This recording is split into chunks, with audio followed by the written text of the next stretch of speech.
दोस्तों, आज हम इस वीडियो में बात करेंगे the great investor Monish Pabrai के बारे में, जिन्होंने वॉरेन बफेट के साथ लंच करने के लिए 4 करोड़ 86 लाख रुपए दिए थे। और आखिर वॉरेन खुद बिलियनियर है तो उन्होंने क्यों लंच करने के लिए पैसे लिए।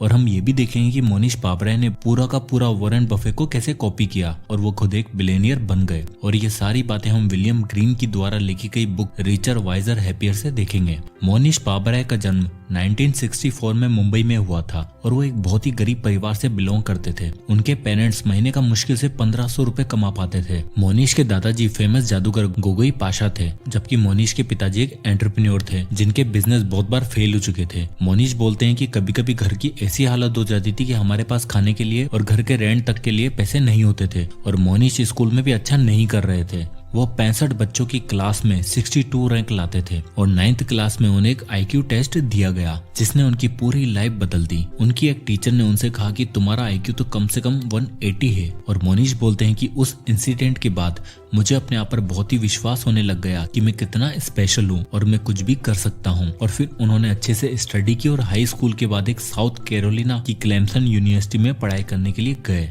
वहाँ पर उन्होंने एक इन्वेस्टिंग की क्लास अटेंड करी जहाँ उन्होंने 106% का रिटर्न भी लिया। फिर उसके बाद उनके प्रोफेसर ने उन्हें अपना सब्जेक्ट चेंज करके कंप्यूटर इंजीनियरिंग से फाइनेंस करने को कहा, बट मोनीश नहीं माने। उन्हें लगा कि फाइनेंस तो बहुत ही इजी है और ये बेवकूफ लोग पढ़ते हैं, मैं तो इंजीनियरिंग करूंगा। उसके बाद उन्होंने कई जगह जॉब्स की और बाद में खुद की एक टेक्नोलॉजी कंपनी भी खोली जिसका नाम था ट्रांसटेक, वो भी $70,000 का क्रेडिट कार्ड पर लोन लेकर कंपनी खोलना शायद इतना सही डिसीजन नहीं होता, बट मोनीश रिस्क काफी लेते थे और 1994 में उन्होंने 1 मिलियन सेव भी कर लिए। फिर एक दिन उन्होंने एक बुक खरीदी जिसका नाम था वन अपॉन वॉल स्ट्रीट, जो कि पीटर लिंच ने लिखी है। और उसे पढ़ने के बाद उन्होंने पहली बार वॉरेन बफेट का नाम सुना था और उन्होंने तब पढ़ा कि वॉरेन ने लास्ट 44 ईयर्स में पैसों को 31% की एनुअल रिटर्न से कंपाउंड किया है। तब उन्हें समझ आया कि यह कोई मजाक नहीं है और किसी ने अगर 1950 में $1 इन्वेस्ट किए होते तो इस रिटर्न के साथ उनके पैसे 1994 में $1,44,523 हो चुके होते। तब मोनीश को पावर ऑफ कंपाउंडिंग की ताकत समझ आ गई थी और उन्होंने वॉरेन बफेट को अपना गुरु मानना शुरू कर दिया। और उन्होंने ये फैसला किया कि वो पूरे तरीके से वॉरेन बफेट को कॉपी कर लेंगे। और उन्होंने सोचा कि अगर मैं वॉरेन के एग्जैक्ट सेम मेथड जैसा इन्वेस्ट करने लग जाऊं तो मैं भी 30 सालों में अपने $1 मिलियन को $1 बिलियन में कन्वर्ट कर सकता हूं। और एक दिन मोनीश वॉरेन बफेट से मिले भी सही और उन्होंने उनसे कहा कि मैं आपके लिए फ्री में काम करना चाहता हूं। जिस पर वॉरेन ने जवाब दिया, मैंने बहुत सोचा लेकिन मैं बेस्ट काम अकेले में ही करता हूँ, इसलिए thank you for the offer. और उसके बाद मोनीश ने वॉरेन बफेट पर लिखी सारी किताबें पढ़ डाली और मोनीश ने ये किताबें पढ़कर वॉरेन से कुछ इन्वेस्टिंग के प्रिंसिपल सीखे। पहला कि कंपनी के शेयर प्राइस शॉर्ट टर्म में तो वोटिंग मशीन है लेकिन लॉन्ग टर्म में वेइंग मशीन है। मतलब कि अगर हम शॉर्ट टर्म में देखेंगे तो हमें लगेगा कि कंपनी के शेयर प्राइस कभी तो बहुत कम और कभी बहुत ज्यादा है, लेकिन जब हम इन्हें लॉन्ग टर्म में देखेंगे तो हमें दिखाई देगा कि उनके शेयर प्राइस वैसे ही मूव कर रहे हैं जैसे कंपनी एक्चुअल में परफॉर्म कर रही है। इसलिए हमें शेयर की प्राइस को नहीं जबकि कंपनी कैसा परफॉर्म कर रही है ये देखना चाहिए। दूसरा प्रिंसिपल, मतलब कि हमें स्टॉक तभी खरीदने चाहिए जब वो अपनी इंट्रेंसिक वैल्यू से कम में बिक रहे हों और साथ ही साथ हमें मार्जिन ऑफ सेफ्टी का भी ध्यान रखना है। मतलब कि अगर किसी शेयर की प्राइस 200 रुपए है तो ऐसा नहीं कि उसकी प्राइस 199 रुपए होते ही आप उसे खरीद लो। आपको उसमें मार्जिन ऑफ सेफ्टी का भी ध्यान रखना है और उन्हें तभी खरीदना है जब वो आपको 100 रुपए में मिल रहा हो। तीसरा प्रिंसिपल, बी पेशेंट।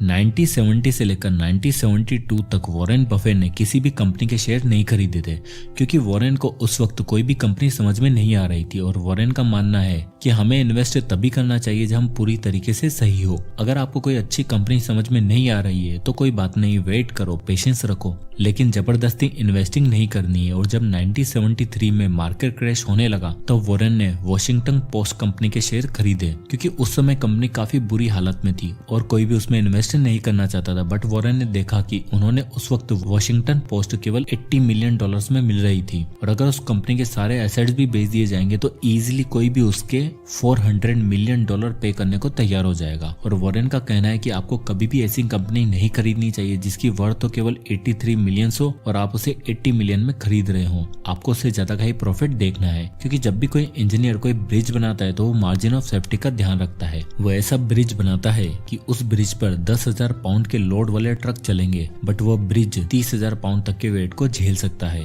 क्योंकि इंजीनियर मार्जिन ऑफ सेफ्टी का ध्यान रखता है। अगर उस पर 10,000 पाउंड से ज्यादा का लोड भी आ जाएगा तो कोई फर्क ना पड़े, क्योंकि उसने उसे बनाया ही 30,000 पाउंड तक का वेट को झेलने के लिए है। इसलिए हमें भी हमेशा मार्जिन ऑफ सेफ्टी का ध्यान रखते हुए बिजनेस को खरीदना चाहिए। एक और चीज जो मोनिश ने वॉरेन से सीखी थी कि किसी भी कंपनी के फाइनेंशियल स्टेटमेंट बिल्कुल क्लियर और सिंपल होने चाहिए। अगर आपको उस कंपनी के फाइनेंशियल स्टेटमेंट समझ में नहीं आ रहा है तो ये मान लो कि मैनेजमेंट आपसे कुछ छुपा रहा है और आपको ऐसी कंपनी में इन्वेस्ट नहीं करना चाहिए। इस तरह मोनिश ने वॉरेन को पूरी तरीके से कॉपी कर लिया था और एक बार ऑथर एक कोरियन रेस्टोरेंट में मोनिश के साथ डिनर कर रहे थे। तब ऑथर ने मोनिश से पूछा कि अगर आप पूरी तरीके से वॉरेन को कॉपी करके इतने अमीर बन गए हैं तो बाकी लोग वॉरेन को कॉपी क्यों नहीं कर पाते हैं। तब मोनिश ने ऑथर को जवाब दिया कि बाकी सब लोग मेरी तरह शेमलेस नहीं है, उनका ईगो काफी बड़ा है और अगर आप किसी को पूरी तरीके से कॉपी करना चाहते हैं या फॉलो करना चाहते हैं तो आपको अपना ईगो घर पर छोड़कर आना पड़ेगा। क्योंकि मोनिश वॉरेन को अपना गुरु मानते थे तो उन्होंने जो कुछ भी सीखा वॉरेन से ही सीखा था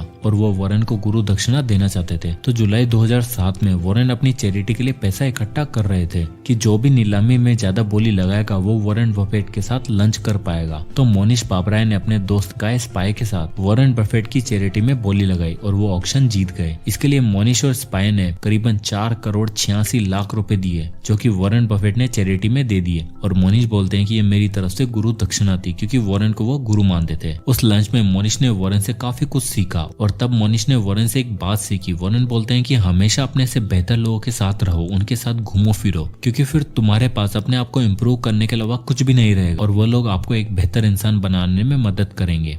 और ये बात मोनिश ने अपने दिमाग में उतार ली। वॉरेन की तरह मोनिश भी चैरिटी करना चाहते थे और मोनिश आनंद कुमार के सुपर 30 प्रोग्राम से काफी इम्प्रेस थे कि किस तरह आनंद कुमार ने कितने बच्चों की लाइफ चेंज कर दी है। तो मोनिश आनंद कुमार से मिले और उनसे कहा कि मैं आपके सुपर 30 प्रोग्राम को और फैलाना चाहता हूँ और उसके लिए मैं पैसे डोनेट करना चाहता हूँ। लेकिन आनंद कुमार जी ने मना कर दिया। आनंद कुमार जी ने कहा कि मैं पैसा नहीं लेता हूँ और ऑफर करने के लिए बहुत बहुत धन्यवाद, आप बहुत ही महान है जो हमारी संस्था के लिए इतना सब कुछ सोचा। और एक बहुत ही अच्छे मैनर में आनंद कुमार ने मोनिश पापराय को मना कर दिया और आनंद कुमार के सुपर 30 के प्रोग्राम से इंस्पायर होकर मोनिश ने भी कुछ ऐसा ही करने का सोचा और एक अंडर प्रिविलेज्ड लोगों के लिए एक दक्षिणा फाउंडेशन नाम की संस्था खोली और उस फाउंडेशन ने काफी लोगों की जिंदगी भी चेंज की है। और उसी फाउंडेशन में एक टेलर का लड़का पढ़ता था जिसकी फैमिली की मंथली सैलरी केवल 6,000 रुपए थी, जिसका नाम था अशोक तालपत्रा। अशोक हैदराबाद में एक बस्ती में रहते थे। उनके घर में दरवाजे नहीं थे बल्कि पिंक कलर के पर्दे थे जो बारिश को भी नहीं रोक पाते थे। बट अशोक पढ़ाई में काफी अच्छे थे और उन्हें दक्षिणा प्रोग्राम में ले लिया गया था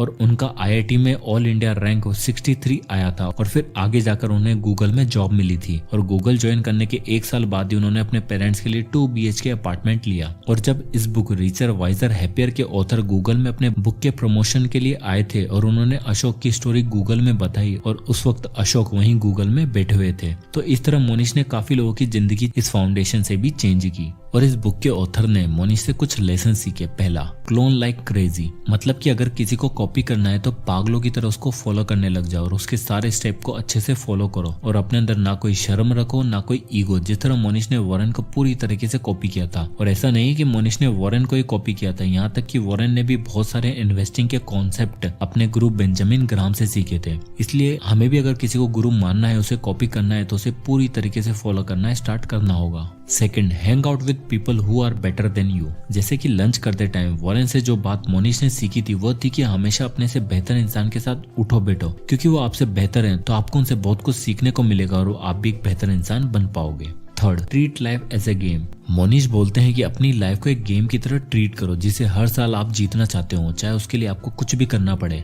और मोनिश ने इन्वेस्टिंग को एक गेम की तरह ही ट्रीट किया था और उसमें मास्टरी हासिल करी, क्योंकि उन्हें पता था कि अगर उन्हें लाइफ में कुछ कर दिखाना है तो उन्हें यह गेम को किसी भी कीमत पर जीतना होगा। मोनिश पापराय का एक बहुत ही फेमस कोट है जिसका जिक्र उन्होंने अपनी famous book the Dhandho investor में भी किया है। Heads I win, tails I don't lose much. यानी कि हमें हमेशा ऐसे बिजनेस को खोजना है, उसमें पैसा लगाना है जिसमें अगर हम जीते तो हमें बहुत बहुत ही ज्यादा फायदा होगा और अगर हम हारे तो हमें कुछ खासा नुकसान ना हो, जिससे उन्होंने धंधो स्टाइल का नाम भी दिया है। उनका मानना है कि हमेशा ऐसा बिजनेस बाय करो जो आपको काफी सस्ते में मिल रहा हो और उसके प्रॉफिट देने के चांसेस बहुत ही ज्यादा हो, क्योंकि अगर वह बिजनेस चल निकला तो आपकी चांदी ही चांदी और अगर नहीं चला तो आपने वैसे भी कुछ खास पैसे उसमें नहीं लगाए थे। बट ऐसे बिजनेस को ढूंढने में टाइम भी लग सकता है, इसलिए मोनिश हमेशा ऐसी अपॉर्चुनिटी का वेट करते थे और जब तक उन्हें कोई बिजनेस नहीं मिल जाता था जो सस्ते में मिल रहा हो तब तक वो वेट किया करते थे और बस रीडिंग करते थे। जिस तरह वॉरेन ने वॉशिंगटन पोस्ट को केवल $80 मिलियन में खरीदा था, जबकि उसकी एक्चुअल वैल्यू उससे काफी ज्यादा थी। इसलिए इसी तरह की कंपनी में इन्वेस्ट करो जो आपको सस्ते में मिल रही हो। सो दोस्तों, ये थी मोनिश पापराय की केस स्टडी, जिन्हें इंडिया का वॉरेन बफेट के नाम से भी जाना जाता है। सो आई होप कि आपको इस वीडियो से कुछ ना कुछ सीखने को मिला होगा। तो अगर ये वीडियो आपको पसंद आया तो इसे लाइक करना ना भूलें और अगर आप इसी तरह के वीडियोस देखना चाहते हैं तो हमारे चैनल को सब्सक्राइब करें। मैं इसी तरह के वीडियोस आपके लिए लाता रहूंगा। और अगर आप किसी भी बुक या टॉपिक पर वीडियो चाहते हैं तो हमें कमेंट बॉक्स में कमेंट करके जरूर बताइएगा। मैं उस पर वीडियो बनाने की पूरी कोशिश करूंगा। तो मिलते हैं नेक्स्ट वीडियो में, तब तक के लिए जय हिंद।